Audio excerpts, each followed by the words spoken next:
কলাবৰীয়া বিলখনক বিল হৈয়ে থাকিবলৈ দিয়ক। ইয়াত কোনো প্ৰকল্পৰ আবণ্টন হ'বলৈ দিয়া নহ'ব। কলাবৰীয়া বিলখনৰ খননক লৈ ক্ষুব্ধ স্থানীয় ৰাইজ। ভূমি সংৰক্ষণ বিভাগৰ আবণ্টিত প্ৰকল্পই বিপদ মাতিছে ঐতিহাসিক কুৰুৱাবাহীলৈ। বোকাখাতৰ কুৰুৱাবাহীত উত্তাল প্ৰতিবাদ। বন্ধ কৰি দিলে অবৈজ্ঞানিকভাৱে হাতত লোৱা প্ৰকল্প তথা বিলৰ খনন কাৰ্য। বোকাখাত সমজিলাৰ অন্তৰ্গত কুৰুৱাবাহীত আজি এক উত্তপ্ত পৰিস্থিতিৰ সৃষ্টি হয়। ভূমি সংৰক্ষণ বিভাগে কলাবৰীয়া বিলত অব্যাহত ৰখা এক বিতৰ্কিত খনন প্ৰকল্পৰ বিৰোধিতাৰে শ শ ৰাইজ ৰাজপথলৈ ওলাই আহে আৰু প্ৰতিবাদমুখৰ হৈ পৰে বোকাখাতৰ কুৰুৱাবাহী অঞ্চল। কৃষিভূমি ৰক্ষা কৰক, গাঁও বচাওক আৰু জনবিৰোধী আঁচনি বাতিল কৰক আদি শ্লোগানেৰে কুৰুৱাবাহীৰ আকাশ বতাহ কঁপাই তোলে প্ৰতিবাদকাৰীসকলে।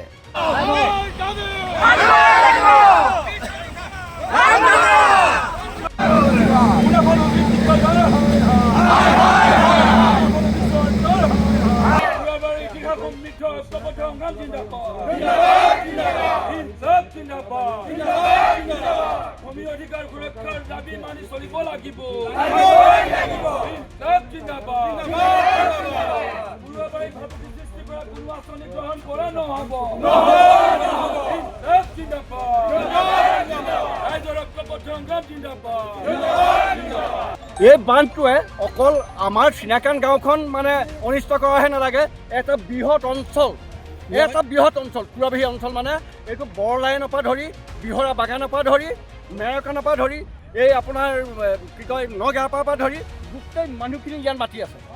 এই ভেটাটোৱে মানে গোটেই পানী বন্ধ কৰি থ'ব আৰু দ্বিতীয়তে হ'ব কি, আমাৰ যিটো নামঘৰত আমি ৰিলিফ বিতৰণ কৰোঁ সেই নামঘৰ আমাৰ ডুবি যাব, সেই ৰাস্তা ডুবি যাব। সেই ৰাস্তাত আমি কেম্প কৰি গৰু ছাগলী বান্ধো, মানুহে তাত কেম্প কৰি ভাত পানী বনাই খাওঁ, সেই নামঘৰত আমি ৰিলিফ বিতৰণ কৰোঁ। গতিকে আমাৰ সকলোখিনি আমাৰ বঞ্চিত হ'ব এই ভেটাটোৰ কাৰণে। গতিকে এই ভেটাটো ইতিমধ্যে আমাৰ ৰাইজ গোট খাই থাকোঁতে আপোনালোকে ভাঙি সমান কৰি দিয়ক, নহ'লে আমি কোনো প্ৰকাৰে মানি নলওঁ। আমাৰ দাবী বন্ধ কৰক। উল্লেখযোগ্য যে কুৰুৱাবাহীৰ চিনাকান গাঁৱৰ সমীপত ভূমি সংৰক্ষণ বিভাগে প্ৰায় ৩৭ লাখ টকা ব্যয় সাপেক্ষে এটা বিশাল জলাশয় নিৰ্মাণৰ কাম আৰম্ভ কৰিছে। ৮৫ মিটাৰ বহল আৰু ৫৩২ মিটাৰ দীঘল উক্ত প্ৰকল্পই অঞ্চলটোৰ পৰিৱেশ তন্ত্ৰত বিৰূপ প্ৰভাৱ পেলাব বুলি শংকিত হৈছে কুৰুৱাবাহীৰ ৰাইজ। স্থানীয় লোকৰ অভিযোগ অনুসৰি উক্ত খনন কাৰ্যৰ ফলত ধনশিৰি নদীৰ পানী ওলাই যোৱাৰ স্বাভাৱিক পথটো বাধাগ্ৰস্ত হ'ব, যাৰ ফলত চিনাকানসহ অঞ্চলটোৰ কেইবাখনো গাঁও কৃত্ৰিম বানৰ কবলত পৰিব। উল্লেখযোগ্য যে অঞ্চলটোৰ পৰা মাত্ৰ ১ কিলোমিটাৰ নিলগেদি বৈ গৈছে ধনশিৰি নৈ। বাৰিষা হ'লেই ৰুদ্ৰমূৰ্তি ধাৰণ কৰে এই ধনশিৰি নৈয়ে। এই নৈখনে বাৰুকৈয়ে প্ৰভাৱিত কৰে কাষৰীয়া অঞ্চলসমূহক, যাৰ পৰিপ্ৰেক্ষিতত বুধবাৰে পুৱাৰে পৰা প্ৰতিকূল বতৰ আৰু ধাৰাসাৰ বৰষুণকো নেওচি চিনাকান গাঁৱৰ পৰা বিলৰ প্ৰকল্পস্থলীলৈ এক বিশাল প্ৰতিবাদী সমদল বাহিৰ কৰা হয়। চিম্পুল কথা যে আমাৰ যিটো পানী আহে, আমাৰ যিটো বাৰিষা যিটো ধনশিৰিৰ পৰা যিটো পানী ১.৫ কিলোমিটাৰেদি সোমায়, সেই পানীটো এই বিলেদিয়ে গুচি যায়। এই বিলটোৱে নদী হৈ পৰে, এই বিলটোৱেদি গুচি যায়, গুচি গৈ পেলাই আমাৰ সেইফালেদি পানীটো ওলায় ৫০ মিটাৰ। সেই ৫০ মিটাৰ ওলোৱাৰ কাৰণে তাত ঝাটকা পৰি পেলাই আমাৰ ইয়াত এই যিটো কৃষিভূমি আছে, দেখিছে দুই পাৰত কৃষিভূমি আছে, বহুত মানুহৰ বহুত বিঘা মাটি ইয়াত আছে। এই ভূমিটোত ফ্লাড হয় আৰু ফ্লাড হোৱাৰ কাৰণে আমাৰ প্ৰথমবাৰ ৰোৱে মাৰি পেলাই, দ্বিতীয়বাৰ ৰোৱে যেনে তেনে ৰয়, তেনেকৈ খাব পাৰে। কিন্তু কথা হ'ল কি, যেতিয়া সেই পানীটো যেতিয়া গুচি যায়, আমাৰ যেতিয়া পানীটো শুকায় সেই দলঙেদি ওলাই ওলাই ওলাই ওলাই ওলাই গুচি যায় যেনিবা। কিন্তু এতিয়া কথা হ'ল কি, সেই ৫০ মিটাৰৰ আগত আকৌ ২-৩টা বান্ধ, পথালি বান্ধ ৮৫ মিটাৰ দীঘল যিটো বান্ধ, এই বান্ধটোৱে গোটেই যিটো ১.৫ কিলোমিটাৰ ২ কিলোমিটাৰ পানী আহিব সেইটো কমপ্লিট ব্লকেজ কৰি পেলাব।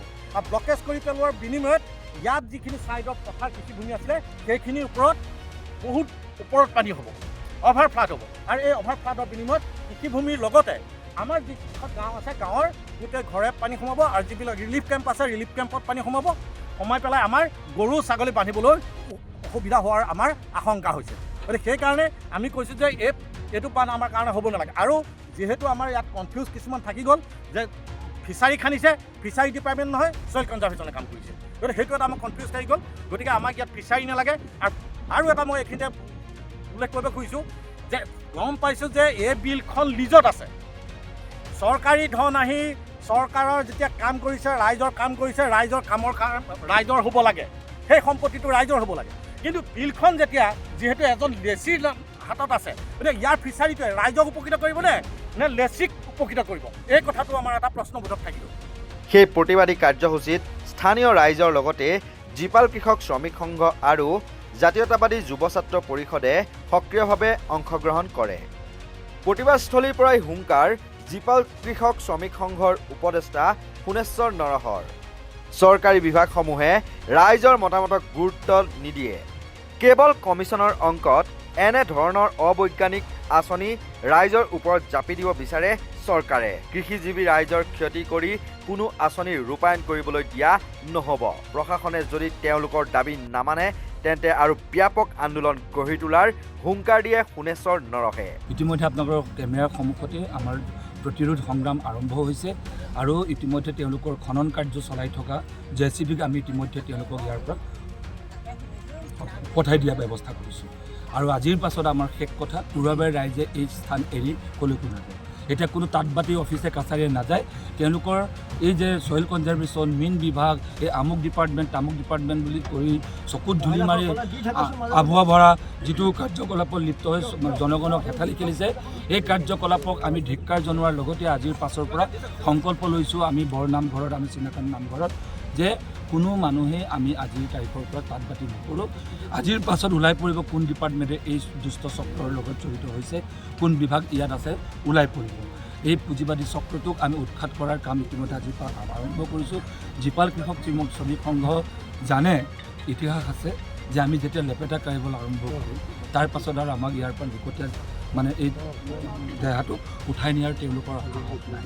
গতিকে তেওঁলোকৰ JCBৰ যিটো কালচাৰ, দমন নীতিৰ কাৰণে JCB ডাম্পাৰ ফকলেণ্ড পঠাই যিটো আমাৰ জনসাধাৰণক ভাবুকি দি খনন কাৰ্য চলাই আছিলে, এইটো আমি প্ৰতিহত কৰিছোঁ আজিৰ পাছৰ পৰা। গতিকে অনতি বিলম্বে এই সম্পূৰ্ণ জনবিৰোধী আঁচনি বাতিল কৰাৰ কাৰণে তেওঁলোকে পদক্ষেপ গ্ৰহণ কৰক, ৰাইজৰ সন্মুখলৈ ওলাই আহক, ৰাইজৰ শুনানি পাতক, আমি তাৰ সন্মুখত আমি দেখা দেখি হ'ম। এনেকৈ আমাৰ মানুহ আভুৱা ভৰাৰ কাৰ্যকলাপত আৰু আমাৰ ৰাইজ লিপ্ত নহয়। কাকো আবেদন কৰিব লাগিব, ইতিমধ্যে আবেদন কৰা সম্পন্ন হৈ গৈছে। জিলা উপায়ুক্তক, ছইল কনজাৰ্ভেশ্যন, মীন বিভাগ ইত্যাদি কৰি কোনো বিভাগ বাকী নাই। বোকাখান মহকুমা প্ৰশাসনৰ দৰে তেওঁলোকক চকুত ধূলি মাৰি বিভিন্ন ঠিকাদাৰ কাৰো গা লৰা নাই। সেইকাৰণে আজি প্ৰতিৰোধ সংগ্ৰাম কৰিবলৈ আমি বাধ্য হৈছোঁ।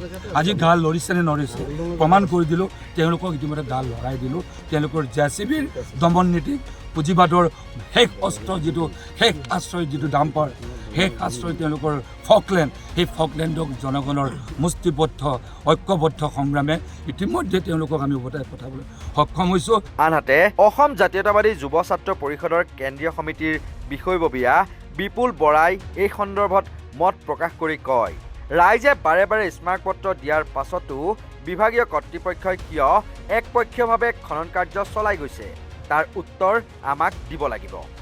এই জনবিৰোধী আঁচনি শীঘ্ৰেই স্থায়ীভাৱে বাতিল কৰিব লাগিব বুলি দাবী জনাই বিপুল বৰাই। চিনাকান ৰাইজৰ বিপদত পৰিছে আৰু আমি জাতীয়তাবাদী সংগঠন আমি বহি থাকিম, সেইটো কোনো কালে নহ'ব। আমি কৈছে যোৱাকালি আমি বোকাখাট প্ৰশাসনৰ লগত আমি যোগাযোগ কৰিছোঁ, তেওঁলোকে কামটো বন্ধ কৰিবলৈ কৈছে, কিন্তু আজি ক'ব কামটো বন্ধ নহ'লে। আমাৰ কথা হ'ল খিলঞ্জীয়া ৰাইজ বিপদত পৰিব আৰু আমি বহি থাকিম, সেইটো নহ'ব। আমাৰ কথা হ'ল কি, ভূমি সংৰক্ষণ। আচলতে ভূমি সংৰক্ষণ বিভাগে ভূমি সংৰক্ষণ কৰিছে নে ভূমি কৰ্তন কৰিছে তেওঁলোকে? আপোনালোকে চাওক, এই ব্যৱস্থাটো যদি তেওঁলোকে ইয়াত ফিচাৰী খান্দি দিয়ে, অনাগত দিনত চিনাকানবাসী বানপানীত ডুবি যাব।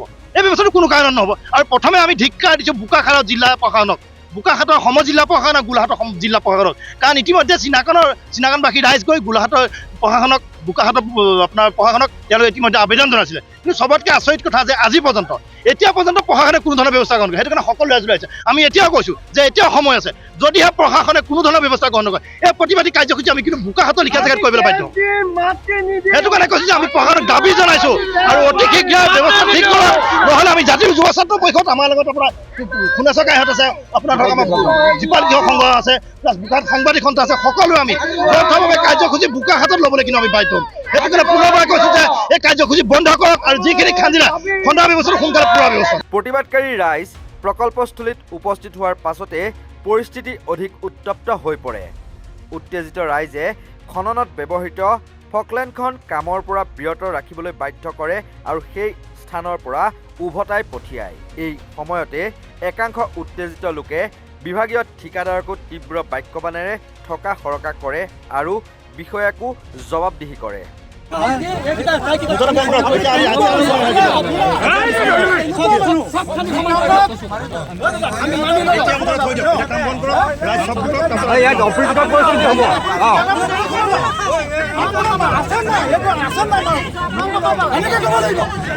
মিটিং কৰাৰ পিছত মিটিঙত আপুনি উপস্থিত থাকিলে যাওঁ বুলি নক'লে তাৰপিছত আপুনি কেলে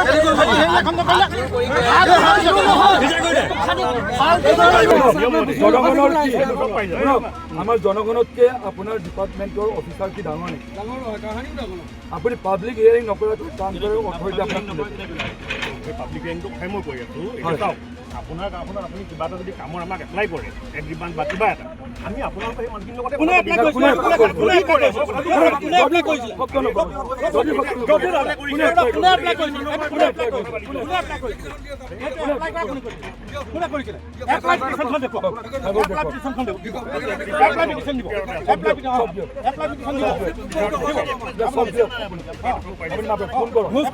আপুনি যাবগৈ নোৱাৰে। আমি আছোঁ ইয়াত। কোন মিনিষ্টাৰ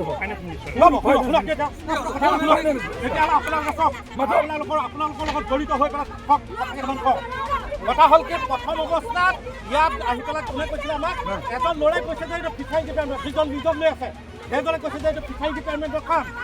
আমি অজন্তা নেওগৰ পৰা কি কাগজ দেখুৱাইছোঁ, অজন্তা নেওগৰ পৰা ফৰৱাৰ্ড কৰি পেলাই আমি পইচা ডিমাণ্ড কৰি পেলাই পইচা আনিছোঁ। ফিচাৰী ডিপাৰ্টমেণ্টে কাম কৰিছে। তাৰপিছত এখেত গৈ পেলাই কৈছে নহয় চৰকাৰ কাম। আমাৰ মানুহসভাক কিয় দুৰ্বল কৰিছে, আমি কোন হেৰি কৰিম? সেইখিনি পিছতো আমি কৈছোঁ যে আপোনাৰ ফাইনেন্স ৰ'ব, আপোনাৰ ফাইনেন্স মিনিষ্টাৰ কোন মাতক, আপোনাৰ ডেপুটি কমিশ্যনাৰ কোন মাতক, আপোনাৰ ডাইৰেক্টৰ কোন ইয়াত মাতক পূৰাব।